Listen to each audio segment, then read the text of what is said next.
오늘 본문의 말씀을 통해서 작은 순종 큰 은혜, 작은 순종 큰 은혜 사르밧 과부의 이야기라는 제목으로 함께 말씀을 나누도록 하겠습니다. 오늘 본문 우리가 읽었던 열왕기상 17장은 본문을 읽으면 읽을수록 매우 불편한 이야기가 담겨져 있는 것을 보게 됩니다. 이 불편한 이유가 무엇입니까? 우리의 기대, 상식으로는 도저히 이해가 되지 않는 그런 부분이죠. 이 사르밧이라는 여인과 과부이죠. 과부와 아들이 이 우물가에서 이제 뭐 하기 위해서 나온 겁니까? 죽으려고 오는 거예요. 죽으려고. 마지막 이 한 움큼, 이 한 움큼 가루하고 이제 기름 하나 해가지고 먹고 뭐 하기 위해서? 그런데 하나님이 참 매정하시게 엘리야를 그 사람들에게 보내가지고 뭘 먼저 요구하십니까? 너 먹고 죽지 말고 그건 나한테 달라 이렇게 하죠. 그것밖에 없는데 이게 다인데 자기 아들과 이 여인이 마지막 가지고 있는 이 음식이고 마지막 유일하게 이거라도 먹고 위안을 얻고 죽으려고 하는 그 상황 가운데 있는데 그것마저 하나님께서 선지자를 보내셔서 선지자에게 먼저 뭐 하라고 되어 있습니까? 대접하라 라고 이렇게 무례하게 참 불편한 가운데 있는 내용의 말씀임을 바라보게 되지요. 하나님은 종종 이와 같은 성경의 내용을 통해서 우리가 기대하는 방식과는 전혀 다르게 우리가 뭔가 마음에 찡그릴 수밖에 없고 이렇게까지 하시나라는 이런 마음의 불편함까지 들 방법을 사용하셔서 하나님 되심을 보여주시고 나아가게 하시는 것을 보게 되지요. 가뭄의 시대입니다. 음식이 좀 넉넉했으면 어때요? 뭐 아무 소용이 없어요. 그죠? 음식이 좀 많으면 다 나눠줄 수도 있어요. 그런데 음식이 아예 없다는 것이죠. 우리나라의 경신 대기근이라는 이 중세에 이런 기근이 있었습니다. 얼마나 혹독했는지 임진왜란 때도 살아남은 사람이, 병자호란 때도 살아남은 사람이 이 경신년 대기근 때문에 인구의 3분의 1 가량이 죽은 지역도 있고 얼마나 혹독하게 했는지 자기의 자녀를 잡아먹었어요. 오늘은 이 집의 자녀를 잡아먹고 내일은 저 집 가서 잡아먹고 이렇게 했단 말이죠. 얼마나 이 비참한 그런 가뭄입니까? 고대 사회의 가뭄이라는 것은 우리가 그냥 생각할 때 좀 참으면 되지 이 정도의 수준이 아니라는 거예요. 생존의 문제라였다는 것이죠. 그도 그럴 것이 사르밧이라는 동네는 이방의 동네입니다. 이방의 동네. 그리고 또 이 여인은 어떤 여인입니까? 남편이 없는 여인이었어요. 그래서 기댈 곳이 없는 그 상황 가운데에 이제 한 움큼 가루를 먹고 죽으려고 하는 그 상황 가운데 하나님이 엘리야를 그 가정에 그 여인에게 보내어 주심으로 말미암아 그것마저도 빼앗는 것처럼 보이는 불편한 본문의 내용입니다. 어쩌면 우리가 생각할 때에 선지자이기 때문에 하나님이 직접 통치하시겠지, 하나님이 직접 해결하시겠지, 기적적인 방법으로 공급하시겠지, 더 안전하고 더 효율적인 방법으로 나아가겠지라는 여러 가지 선택의 모습들이 있을 수 합니다. 그럼에도 불구하고 하나님은 오늘 본문의 불편한 모습들 가운데에 여러 가지 일들을 기적을 하나씩 베풀어 가시는 것을 보게 되지요. 하나님은 엘리야를 살리기 위해 가장 약한 존재를 먼저 선택하시는 것을 보게 됩니다. 이 장면은 단순한 기적을 이야기하는 것이 아니에요. 오늘 우리에게 근본적인 질문을 던지는 본문의 내용입니다. 하나님은 왜 은혜를 직접적으로 행하지 아니하고 간접적으로 우회해서 누군가 통해 가지고 이와 같은 일들을 하실까? 그것도 굉장히 초라하고 굉장히 연약한 사회적으로 제일 낙후된 그 사람을 통해서, 그 가정을 통해서 이와 같은 하나님의 이 작은 이 기적들을 이 엘리야와 이 가정에 보여주시는 이유가 무엇일까요? 이 질문 앞에 순종의 크기나 이런 것을 말하기 이전에 은혜의 구조가 어떤 것인지를 우리가 한번 살펴보아야 합니다. 오늘 본문의 말씀 가운데에 하나님은 왜 이 은혜를 사람을 통해서 일하게 하시나, 사람을 통해 흘려보내시나. 하나님은 종종 하나님의 특별한 일들을 위해서 사람을 사용하시고 사람을 세우시고 사람을 통해 하나님 되심을 온전히 이루어 나가시는 놀라운 일들이 참 많이 있음을 구약 성경과 신약 성경에 찾아볼 수가 있지요. 아브라함을 통해서도 그 일들을 하시고 또 요셉을 통해서 그 일들을 하시고 또 모세를 통해서 하나님이 되심을 아름답게 베풀어 주시는 놀라운 일들을 많이 보여주게 됩니다. 이것은 믿음의 어떤 용장처럼 보이지만 믿음이 아주 없고 연약한 사람, 초라해 보이는 대상까지도 하나님은 충분하게 그 은혜의 귀한 도구로 마음껏 사용하신다는 사실입니다. 이것을 통해 우리가 알 수 있는 것이 무엇입니까? 도구가 중요한 것이 아니라 도구를 쓰시는 분이 누구인지를 분명히 알라라는 하나님의 뜻인 것이죠. 하나님은 인생 막대기로 하여금 크신 능력과 기적을 베푸실 수 있는 충분한 능력이 우리 하나님께 있는 줄 믿습니다. 그러기에 누구를 바라보라는 것입니까? 하나님만 바라보라라는 것이죠. 오늘 하나님께서 사람을 통해 하나님의 은혜를 흘려보내는 방법을 한번 보십시오. 먼저 하나님께서 과부를 통해 엘리야를 살리게 하십니다. 그죠? 엘리야를 살리는 방법이 뭐예요? 과부라는 여인, 그것도 아들 하나밖에 없고 정말 초라하고 기댈 것이 없는 사르밧에 살고 있는 이 여인을 통해서 엘리야를 살리십니다. 그런데 놀라운 것은 하나님께서 또한 이 엘리야를 통해서 또 누구를 살리십니까? 우리가 본문에 읽지 않았지만 이 24절까지 17절부터 24절까지의 유명한 사건이 등장하죠. 바로 그 사르밧 여인의 유일한 소망이라고 말할 수 있는 하나밖에 없는 아들이 이제 갑자기 죽어요. 죽음 가운데 엘리야가 하필 그 집에 머물고 있는 동안에 그 아들이 죽어버립니다. 그 여인이 뭐라고 얘기합니까? 내 아들을 죽이기 위해서 당신이 왔냐라고 원망하고 있는 것을 보게 돼요. 원망하고 있는. 너무나도 참담한 그와 같은 일들이 일어나고 있는 것이죠. 그런데 하나님께서 또 엘리야를 살리신 방법처럼 어떻게 하셔요? 하나님은 이 여인을 엘리야를 보내셔서 이 여인의 유일한 소망인 아들을 살리게 하심으로 말미암아 이 가정의 구원의 역사를 온전히 보여주시는 것을 보게 되죠. 이것을 순환구조라고 얘기합니다. 순환구조.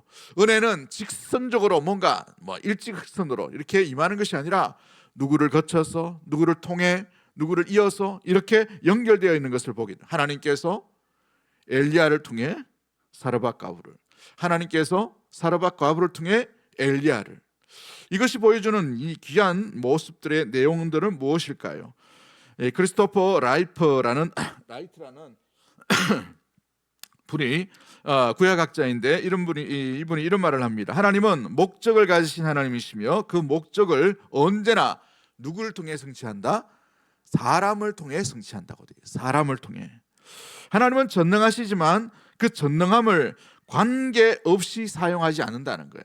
관계 속에서 이루어 가시고 관계 속에서 뭔가 하나님의 뜻을 이루어 가시는 하나님이라는 사실을 우리는 기억해야 한다는 것이지요. 왜냐하면 하나님은 기적보다 사람과의 관계, 하나님과 사람과의 관계 속에서 드러나는 신실함을 더 중요하게 여기시는 분이 우리 하나님이시기 때문에 그런 것입니다. 하나님은 은혜를 직접 떨어뜨리지 아니하시고 반드시 누군가를 통해서, 매개체를 통해서, 누군가를 도구를 통해서, 심지어 나귀를 통해서라도 하나님은 하나님의 되심을 나타내 보여주시기를 원하시는 하나님이래요. 왜요? 거룩하신 하나님이시기 때문에, 전능하신 하나님이시기 때문에, 공의로우신 하나님이시기 때문에 그런 것입니다. 그러므로 말미암아 그 공의로운 하나님을 만나고 음성을 들은 자를 통해서 세상 가운데 하나님이 계심과 살아계심과 능력이 있으심과 지금도 다스리심과 온전히 우리와 함께 하시는 분임을 드러내 보이기를 원하신다는 사실이에요. 이 땅 가운데 교회를 세우신 이유도 마찬가지인 줄 믿습니다. 이 땅 가운데 믿음의 성도를 두신 이유도 마찬가지예요. 믿음의 교회를 통해서, 믿음의 성도를 통해서 하나님을 알고 예수 그리스도를 아는 자를 통해서 하나님의 살아계심이 어떠한지를 맛보게 하시기 위해 교회를 세워놓으시고, 또 아는 믿음의 성도를 세상 곳곳에 흩어지게 하심으로 말미암아 그 속에서 하나님을 발견할 수 있도록 해 주셨다라는 사실인 것입니다. 그러므로 이 과부와 엘리야는 그림자와 같은 것이죠. 그 실체는 무엇으로 얘기합니까? 영원한 우리의 참된 중보자이신 예수 그리스도를 예표하는 놀라운 상징과 같은 의미를 가지고 있는 것입니다. 그렇습니다. 이들은 불완전한 중보자였어요. 엘리야도 마찬가지고 사르밧 과부도 마찬가지입니다. 비가 올 때까지 이 음식이 떨어지지 않는 거예요.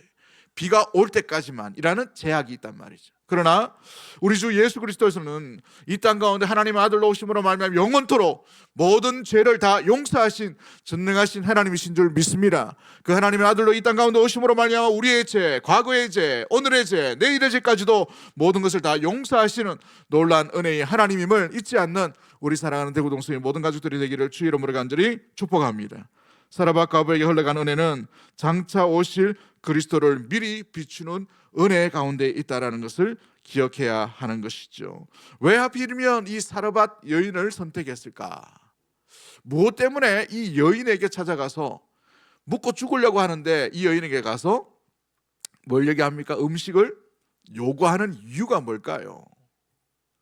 이 본문을 보면서 그런 의문점이 좀 안 드셨나요? 본문 읽으면서 왜 그렇게 하셨을까 잘 보시면 목적이 딱 있어요. 그 목적이 뭐냐 하면 구원입니다. 구원. 누구에 관한 구원이에요? 전체로 보면 이스라엘 전체에 대한 구원입니다. 이후에 이세벨과의 영적인 전투가 일어나죠. 그죠? 850대 1 이게 일어납니다. 그 전에 이 사건이 일어납니다. 메마름과 가뭄의 땅 가운데에서. 여러분, 이 가정을 선택한 이유는 이 가정을 통해서 구원의 능력자가 누구인지를 보여주시는 거예요. 이 무엇보다도 메말른 이 상황 가운데에 목마름의 시대 가운데에서 어떤 목마름이냐, 하나님의 말씀이 없음으로 말미암아 메마름과 목마름이 있는 이 땅 가운데에 한 여인의 가정을 선택해서 진정한 말씀의 주인공이 누구이신지, 하나님이 어떤 분인지를 보여주시기 위해 이 과부를 보여주시고 또 엘리야가 그 가정으로 들어가는 것을 보게 됩니다. 가장 중요한 것이 뭐냐면 이 과부가 엘리야를 먹이고 살린 것처럼 보여요. 처음에는 그게 아닙니다. 자세히 보시면 뭐예요? 우리 24절까지는 읽지 않았지만 이 가정을 살리시기 위해 엘리야를 그 우물가로 보내고 그 떡을 달라고 하고 그 집에 들어간 모습들이에요. 우리 24절 읽지 않았지만 24절 말씀을 한번 읽어봅니다. 시작. 여인이 엘리야에게 이르되 내가 이제야 당신은 하나님의 사람이시오 당신의 입에 있는 여호와의 말씀이 진실한 줄 아노라 하니라. 할렐루야. 뭘 얘기합니까? 이 여인이 뭘 고백하는 거예요? 이방 여인이 믿음의 고백을 하고 있는 것이죠. 마태복음 16장 16절 말씀에 주는 그리스도시요 살아계신 하나님의 아들이시니라. 하나님을 알고 주 예수 그리스도를 아는 자만이 진정으로 고백할 수 있는 고백의 내용이 주가 누구이신가, 구원자가 누구이신가, 진정한 이 땅 가운데 살아계신 신이 누구인가를 보게 하시는 이유, 그 내용이 구원의 하나님을 들려주시기 위해 이 가정을 선택하셔서 엘리야를 보내시는 거예요. 엘리야를 먹이고 엘리야에게 접대하고 엘리야에게 잘해주고 엘리야를 뭔가 순종했다, 이게 우선순위가 아니라 하나님께서 이 가난하고 초라하고 외면당하고 있는 이 이스라엘의 전부 바라보지 못하는 그 여인이라더라도 이 하나님의 관심과 하나님의 놀라운 시선은 거기까지 찾아가셔서 그 여인과 그 가정이 죽으려고 하는 그 10년 가운데 생명으로 구원으로 온전히 인도해 가시는 하나님의 놀라운 돌보심이 있다는 사실이지요. 할렐루야. 감동이 좀 되십니까? 저만 감동이 되는 것 같네. 그죠? 하나님은 목마름에 있는 여인을, 한 가정을 놓치지 않는다는 거예요. 잃어버리지 않는 것이죠. 이스라엘의 잃어버린 종들 한 사람도 놓치지 아니하시고 사르밧이라는 여인과 그 가정의 그 자녀라더라도 주님의 구원의 관심 안에 들어가 있음으로 말미암아 생명을 주시기 위해 이 땅 가운데에 하나님께서 하나님의 도구로 엘리야를 보내시고 있다는 사실입니다. 마찬가지죠. 우리가 좀 더 살펴보겠지만 은혜가 무엇보다도 저장되지 않고 매일 흘러간다는 것이 오늘 본문 가운데에 있는 귀한 십자가의 은혜의 성격이며 또 오늘 본문에 있는 나타나는 내용 가운데 있음을 바라보게 됩니다. 여러분 17장 16절 말씀을 우리 다시 한번 읽어볼까요? 시작. 통의 가루가 떨어지지 아니하고 병의 기름이 없어지지 아니하니라. 통의 가루가 다하지 아니하고 떨어지지 아니하고 병의 기름이 어떻게 해야 된다고요? 없어지. 조건이 있어요. 언제까지? 비가 올 때까지. 비가 올 때까지. 제한적인 거예요. 제한적인 거. 어찌 보면 우리가 잘못 이해하면은 이게 이 여인의 온 가족 가운데 뭐 엘리야 선지자를 대접하니까 평생도록 먹고 살 만큼 뭐 기름을 주었다 이렇게 생각할 수 있지요. 오해입니다. 비가 올 때까지예요. 제한적인 거예요. 그 기간이 있음을 말하고 있다는 것이죠. 좀 넘치도록 주셨다 하면 얼마나 좋겠어요. 야, 정말 하나님께 쓰시는 선지자를 한번 대접했더니만 풍족하게 사였다. 우리 기대하는 바 있겠죠. 그런데 그게 아니에요. 왜 이와 같이 제한적이고 이 기한이 정해져 있는 그런 은혜를 주셨을까? 구약학자인 월트 그루그만이라는 분이 있습니다. 아주 유명하신 분인데 그분이 이 본문을 두고 이렇게 말합니다.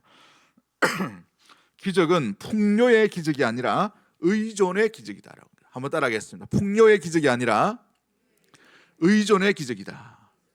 구약의 한 모든 기적을 한번 잘 살펴보십시오. 풍요로움의 기적이 아니라 뭐 했을 때의 기적이 일어납니까? 의존했을 때예요. 주를 의지했을 때. 만나를 한번 잘 보십시오. 이틀치를 주신 것이 아니라 언제치를 주십니까? 딱 하루치를 주셔요. 하루치. 뭐 하기 위해서요? 이 만나를 주신 분이 하나님이심을 잊지 않도록 하루치예요. 하루치. 하루 먹고 또 다음날 나가가지고 만나를 또 거둬야 돼요. 하루하루 매일매일의 은혜, 매일매일의 삶, 매일매일을 주님을 바라보고 주님을 의존하고 주님 앞에 나아갈 수 있도록 하기 위해 하나님께서 보여주신 귀한 은혜의 기적이 바로 하루치의 만나의 기적이라는 것이죠. 우리 예수님도 기도를 가르치실 때에 어떻게 가르치십니까? 주기도문 시작할 때 어떻게 되어 있어요? 처음에 하늘에 계신 우리 아버지요, 이름이 거룩히 여김을 받으시오. 나라 임하오시며 뜻이 하늘에서 이루어진 같이 땅에서도 이루어지이다. 오늘날 우리에게 무슨 양식을? 일용할 양식, 하루치의 은혜, 하루치의 은혜. 이게 구약에 있는 만나의 은혜와 연결되어 있는 것을 보게 되죠.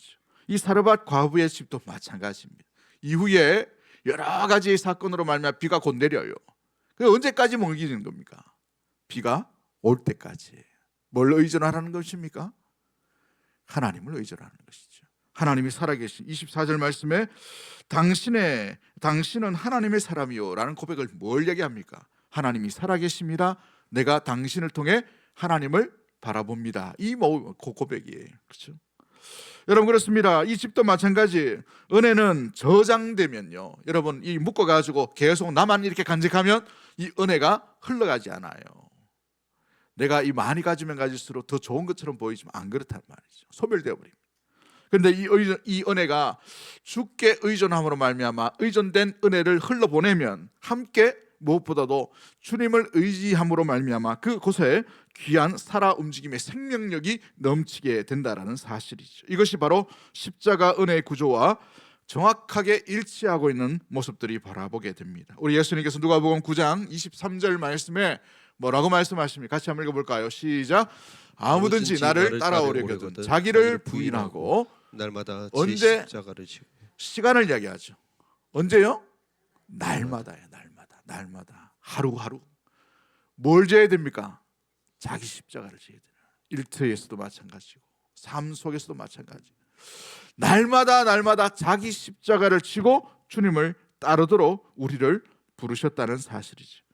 그리스도의 은혜는 한 번의 감동으로 끝나는 은혜가 아니에요. 한 번 반짝했다가 부흥에 반짝했다가 아니면 과거에 예수님을 처음 믿었던 그 처음에 그 귀한 시간으로 인하여 끝나는 것이 아니라 매일매일 의지하고 한 걸음씩 주께 나아가는 그 귀한 삶. 이게 바로 주를 의지하는 삶이고 주를 바라보는 삶이요, 주와 함께 동행하는 귀한 삶인 줄 믿습니다. 십자가의 은혜는 바로 한 번의 감동으로 끝나는 것이 아니라 매일 의지하며 사는 은혜를 이야기하는 거예요. 그래서 예수님은 일용할 양식을 달라라고 기도하라라고 가르치고 있는 것이지요. 그 일용할 양식이 누구이십니까? 진정한 일용할 양식은 오직 주 예수 그리스도밖에 없는 줄 믿습니다. 요한복음 6장 35절 말씀 뭐라고 되어 있어? 나는 생명의 떡이니 내게 오는 자는 결코 줄이지 아니할 터요라고 되어 있습니다. 그렇죠. 사르밧 과부의 이 가루와 기름은 궁극적으로 예수 그리스도를 바라보게 하는 표징과 같은 것이. 이 땅에 있는 것은 제한적이고 유한하지만 그러나 하나님이 진정으로 주시는 하나님의 아들이신 그분은 영원토록 우리에게 영원토록 생명을 주시는 그 생명의 떡으로 이 땅 가운데 오신 줄 믿습니다. 예수 안에 있을 때 참된 생명이 있는 것이고 예수 안에 있을 때 참된 기쁨이 일어나는 것이고 예수 안에 있을 때 참된 만족이 일어날 수 있는 이유가 바로 여기에 있는 것이죠.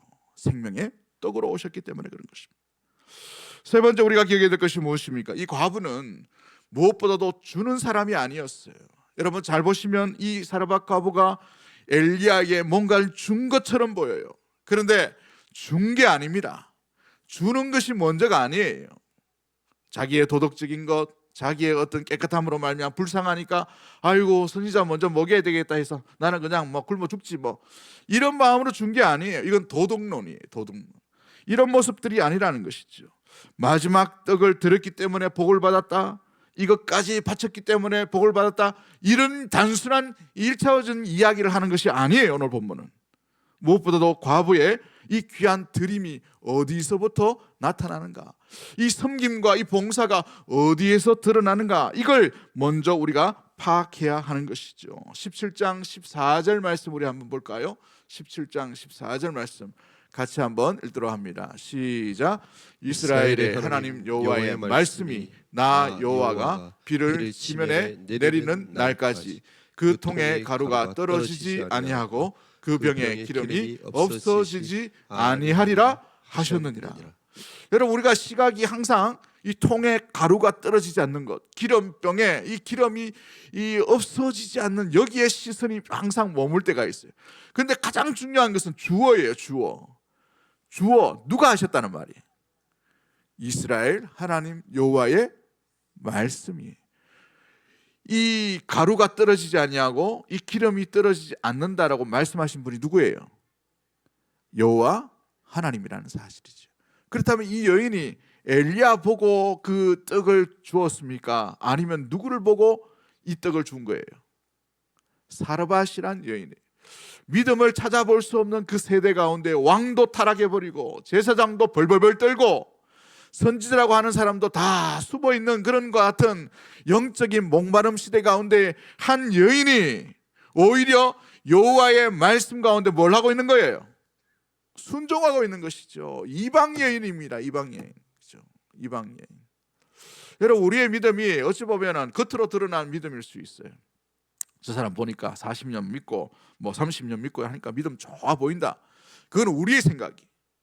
진짜 이 목마름 가운데, 진짜 연약함 가운데에 진짜 말씀을 의지하고 온전히 신뢰함으로 순종하는 자가 누구인가? 하나님 그걸 보신다는 말이죠. 오늘 아무도 그렇게 할 수 없는 그 상황 가운데 죽을 수밖에 없는 이 여인이 오히려 이스라엘 여호와의 말씀에 뭘 하고 있는 것입니까?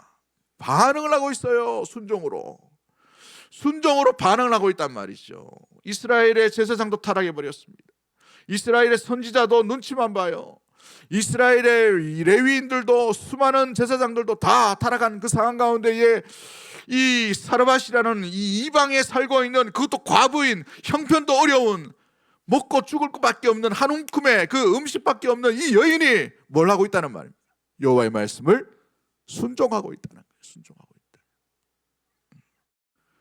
어느 장례식에 가니까 어떤 집사님 항상 그 뒤에서 우리 교회 2부 예배 때 조금 늦게 오시기도 하고 이렇게 뭐 걸음걸이도 조금 이렇게 하시는데 그 추운 날 겨울에 요 앞에 나와가지고 혼자 복음지 들고 전도를 한다 하더라고요.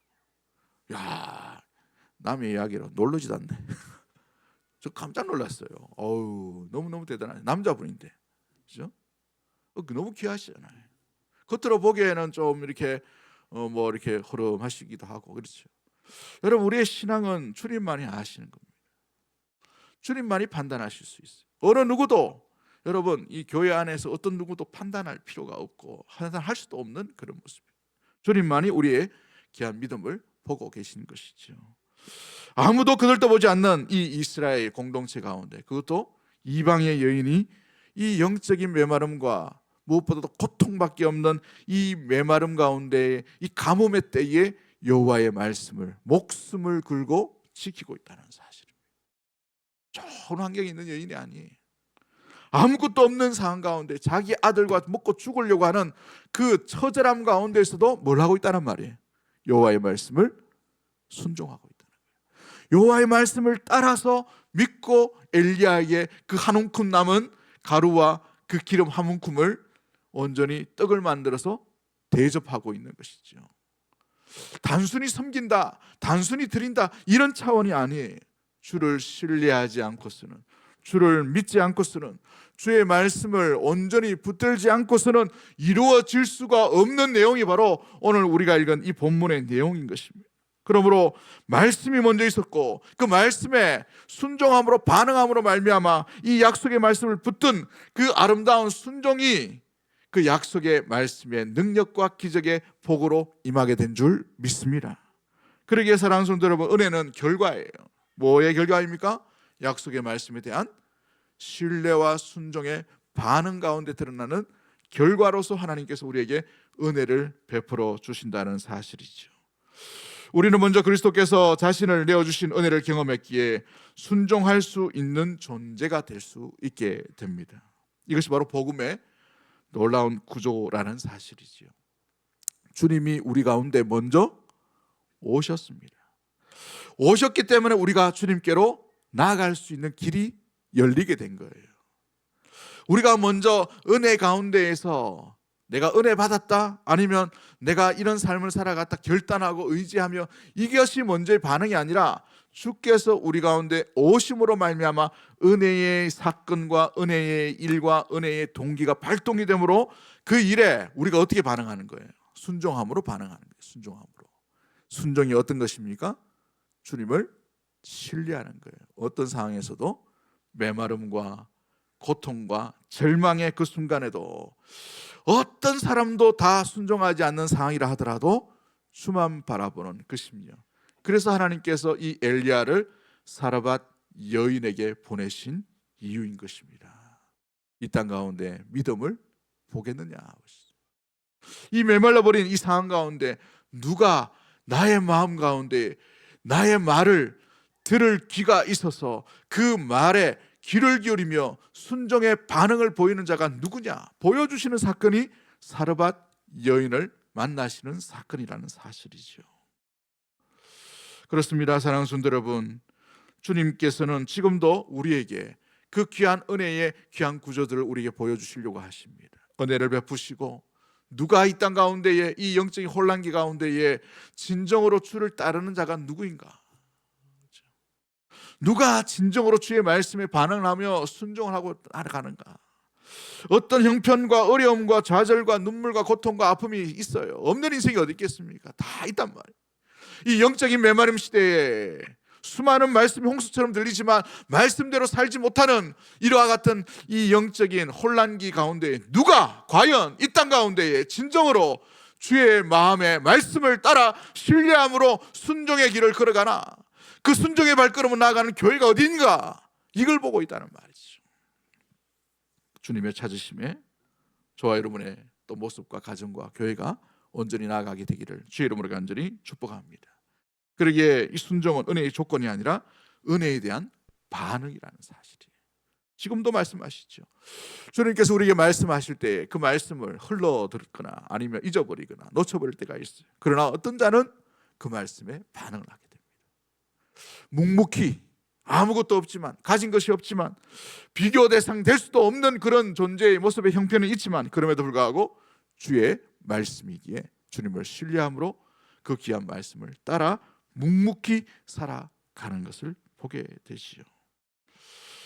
마지막 말씀 가운데에 이 십자가를 보여주는 귀한 은혜의 사건이 바로 이 사르밧 과부의 이 먹이심과 또 이 아들을 살리심의 사건 가운데 있음을 바라보게 됩니다. 은혜의 경로가 열린 결정적인 순간, 뭘 이야기합니까? 가루와 기름이 다 하지 아니하였다라고 되어 있어요. 조금 남아있다라는 것이죠. 조금 남아서 계속해서 이것이 멈추지 않고 비가 오기 전까지 흐르게 되었다는 것입니다. 여러분, 이 땅에 있는 것은 유한하고 제한적인 것을 보게 됩니다. 어떤 좋은 것을 채워도 기름이 여러분 모자라게 되어 있어요. 그렇죠? 또 먹을 것이 모자라게 되어 있습니다. 간당간당한다는 말이에요. 영원하지 않는다는 말입니다. 그러나 이 영원한 생명, 영원한 기름을 주시기 위해 이 땅 가운데 주 예수 그리스도께서 생명의 떡으로 오셨고 우리 주 성령께서 놀랍게 생수의 강으로 기름 부으심에 놀라운 은혜의 이 기름이 믿음의 교회와 성도들 가운데 떠나지 않고 함께 하시는 줄 믿습니다. 할렐루야. 그러므로 말미암아 주 예수 그리스도께서 골고다에서 이와 같은 전혀 다른 고백을 하시지요. 요한복음 19장 30절 말씀에 예수님께서 이 잡히시고 십자가 위에서 뭐라고 말씀하십니까? 예수께서 신포도주를 받으신 이후에 이르시되 어떻게 하셨다고 되어 있어요? 다 이루었다라고 되어 있어요. 다 이루었다. 하나도 남김없이 다 주셨다라는 거예요. 하나도 남김없이 다 주셨다는 거예요. 여러분, 이 땅에 있는 것은 모자람과 결핍의 연속일 수밖에 없어요. 그러나 우리 주님 안에 모든 것이 채워져 있음을 믿는 믿음의 신실한 성도님들 되기를 주의 이름으로 간절히 축복합니다. 주님 안에 모든 것이 채워져 있다는 거예요. 우리는 더 이상 남아있을 만큼 조금도 한 움큼이 없을지라도 주님 안에 모든 것이 만족하게 일어나게 되는 것이지요. 고린도후서 8장 9절 말씀에 그리스도께서 우리를 위하여 가난하게 되심은 그의 가난함으로 말미암아 우리를 어떻게 돼요? 부요하게 하시려. 부요하게 하시려고. 사라바스에서의 은혜가 마르지 않도록 유지되었고 십자가에 쓰는 그 은혜가 완전하고 완벽하게 쏟아지게 되었습니다. 그러므로 주 예수 그리스도는 은혜의 경로가 아니라 은혜 자체가 되는 것이죠. 말씀을 하시는 분입니다만 말씀 자체로 이 땅 가운데 오신 분이 우리 주 예수 그리스도이신 줄 믿습니다. 사랑하는 성도 여러분, 말씀을 맺도록 하겠습니다. 우리는 은혜의 경로를 만들어야 하는 사람들이 아니라 이미 열려있는 그리스도의 은혜의 경로 안으로 들어가고 있는 심령과 사람들이에요. 그래서 은혜는 사람이 흘려보내는 것이 아니라 그리스도를 통해 이미 흘러오고 있다는 사실을 잊지 않게 되기를 원합니다. 이 순종은 은혜의 조건이 아니라 은혜에 대한 반응이고 응답임을 한순간도 잊지 아니하고 은혜의 반응으로서 우리가 기쁨으로 주님을 신뢰함으로 말미암아 어떤 메마람의 시대에 있다 하더라도 주를 신뢰함으로 주의 말씀에 순종하며 나아갈 수 있는 우리 사랑하는 대구동성의 모든 가족들이 되기를 주의 이름으로 간절히 축복합니다. 사르바스의 가루, 사르바스 여인이 남겼던 그 가루는 무엇보다도 남아있는 것처럼 보이지만 골고다에서는 아무것도 남기짐 없이 모든 것을 다 쏟아주시는, 우리를 위해 모든 것을 물과 피를 다 내어주시고 무엇보다 그 모든 사랑을 끝까지 감당하셨던 주 예수 그리스도 안에 우리 귀한 은혜의 귀한 샘이 마르지 않는다는 사실을 기억하고 샘의 근원이신 주 안에 날마다 살아갈 수 있는 우리 대구동성의 모든 권속들이 되기를 주의 이름으로 간절히 축복합니다. 우리는 은혜의 주인이 아니라 은혜 안에 살아가는 존재임을 항상 기억하고 이 2026년도 살아가는 동안에 주 은혜 안에 주 은혜와 함께 주 은혜임을 알고 주 은혜와 함께 온전히 동행하며 살아가는 우리 사랑하는 대구동성의 모든 권속들이 되기를 주의 이름으로 간절히 축복합니다. 우리 시간 찬양 하나 할까요? 찬양할 때에 이 찬양을 드렸으면 좋겠습니다. 은혜 아니면 살아갈 수가 없네. 네.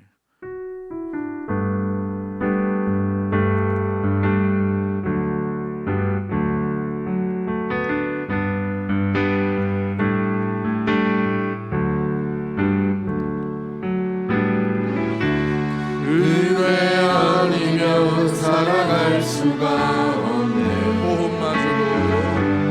호흡마저도 다 주의 것이니 세상 평안과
사랑하는 성도 여러분, 우리가 주님을 이해하지 못할 때가 얼마나 많이 있습니다. 이해되지 않는다 하더라도 주님은 주님이십니다.